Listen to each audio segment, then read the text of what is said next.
समीर गांगुर्डे, सीमा बेताजी, मनोज साळवे. आपणाला या ठिकाणी वैशिष्ट्यपूर्ण बाब म्हणून कळू इच्छितो की महाराष्ट्र हे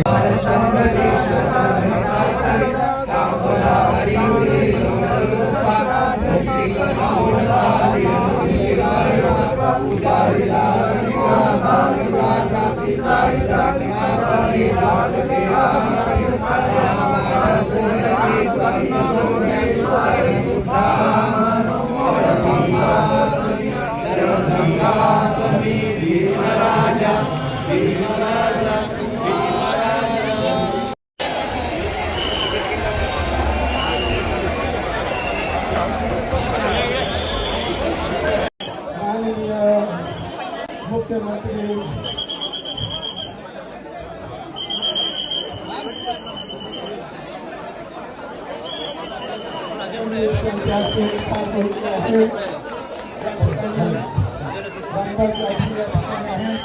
संजय शिरसाट साहेब या ठिकाणी सामाजिक न्यायमंत्री आणि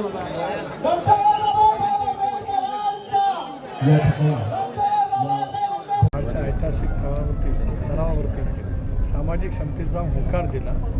मनोवादाने देशाला घेरलेला असताना, राज्याला घेरलेला असतानाच सर्व समाजाला न्याय हक्क मिळण्याचा अधिकार आहे ही कल्पना डॉक्टर बाबासाहेब आंबेडकरांनी याच मार्चच्या ऐतिहासिक तळावरती केली. 100 वर्ष पूर्ततेच्या होत आहेत. अशा वेळेला हा ऐतिहासिक सत्याग्रह देशाच्या कानाकोपऱ्यामध्ये जावा आणि हे शताब्दी वर्ष फार मोठ्या प्रमाणावरती साजरं व्हावं अशी इच्छा मागे नगरपालिकेच्या निवडणुकीच्या वेळेला मी प्रकट केली होती. मुख्यमंत्री महोदयांना पत्र दिलं होतं, अमित भाईंना पत्र दिलं होतं. मी तर लोकसभेचा सदस्य या विभागाचा म्हणून माझा प्रयत्न राहील की 20 मार्च 2027 रोजी 100 वर्ष पूर्ण होतील.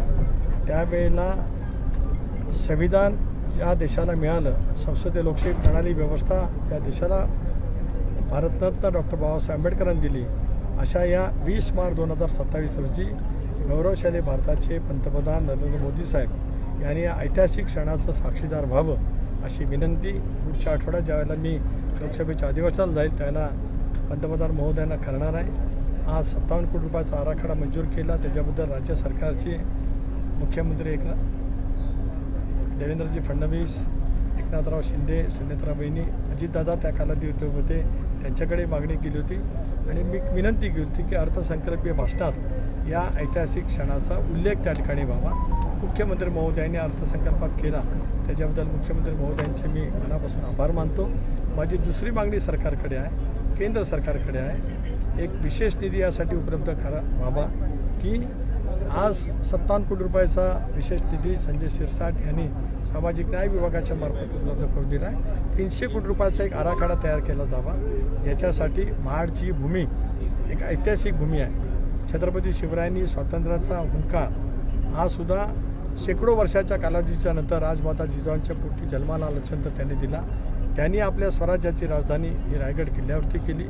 तो ऐतिहासिक ही भूमी, सामाजिक समतेची ही भूमी, या भूमीमध्ये सुद्धा 300 कोटी रुपयाचा वेगळा नियतव्यय उपलब्ध करत त्याच्यातून महाड शहर त्याच्यातल्या ज्या काही गरजा आहेत त्या भागवण्याच्या दृष्टीतून एक उत्तम आराखडा तयार केला जावा अशी मागणी मी भारत सरकारकडे सुद्धा यापूर्वी केली. आता हे पुन्हा पाठपुरावा करेन. राज्य सरकारकडे सुद्धा पुढच्या कालावधीमध्ये करेन. तमाम भीमसैनिकांना, तमाम माझ्या जिल्ह्यांतील राज्यांतील जनतेला आज आजच्या या ऐतिहासिक क्षणाच्या निमित्ताने विनम्रपणाचं अभिवादन करतो. धन्यवाद. सर, तुम्ही राष्ट्रवादीचे प्रदेशाध्यक्ष आहात. रुपाली चाकणकरांच्या राजीनाम्याची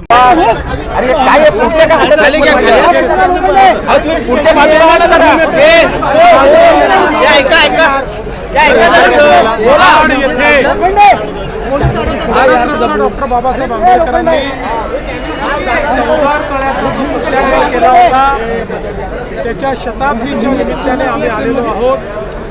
भारतरत्न डॉक्टर बाबासाहेब आंबेडकरांना वंदन करून चौदार तळ्याच्या सुशोभीकरणाच्या आणि तिथे विविध गोष्टी उभारण्याच्या संदर्भात आराखडा तयार केलेला आहे त्याचं भूमिपूजन केलेलं आहे.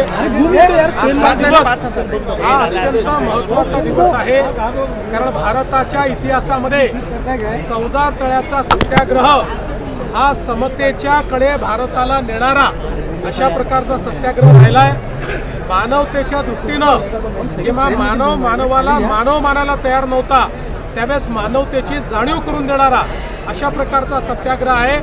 आणि आपल्याला कल्पना आहे की आज खऱ्या अर्थानं ही आठवण ज्यावेळेस आपण काढतो त्यावेळी या देशामध्ये विषमतेने ज्या प्रकारे व्यवस्था उभी केली होती त्या व्यवस्थेमुळेच आपल्याला गुलामगिरी स्वीकारावी लागली.